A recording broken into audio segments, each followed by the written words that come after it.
ટેવો. શું શીખવાનું છે? અંગ્રેજીમાં કહેવાય ગુડ મેનર્સ. શું કહેવાય? બરાબર. આ ગુડ મેનર્સ એટલે શું થાય તો કે રોજ સવારે આપણે વહેલું ઉઠવું જોઈએ. જો ભાઈ છે એ સવારે વહેલા ઉઠે છે. તો અહીંયા પછી આ શું કરે છે?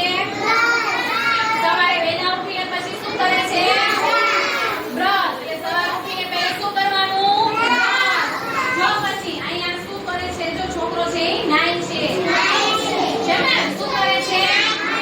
એટલે બ્રશ કરીને આપણે શું કરવાનું? નાહવાનું. ચલો પછી એમ ધ્યાન આપો. જો પછી શું કરે છે? આ નાઈને ચોખ્ખા કપડાં પહેરે છે. જો અહીંયા શું કરે છે? ચોખ્ખા કપડાં પહેરે છે. એટલે આપણે હંમેશા કેવા કપડાં પહેરવાના નાઈને? પછી જો આ શું કરે છે? વાળ ઓળે છે. શું કરે છે? બરાબર. નાઈ લ્યો એટલે પછી શું કરવાનું? વાળ ઓળવાના. બરાબર. ચલો પછી જો આ શું ક્યાં જાય છે?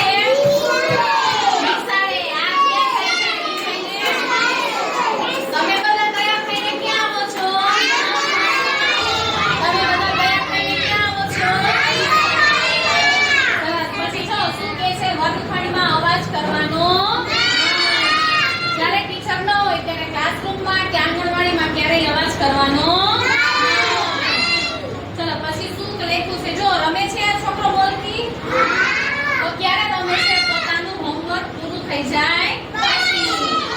એટલે હંમેશા લેસન થઈ જાય પછી ઘરે રમવા જવાનું. બરાબર. ત્યાં સુધી જવાનું બરાબર. અને પછી જો શું છે? જમતા પહેલા હાથ ધોવાના. જમતા પહેલા હાથ ધોવાના. બરાબર. એટલે જે હાથમાં આપણા જમશો એ ક્યારેય પેટમાં જાય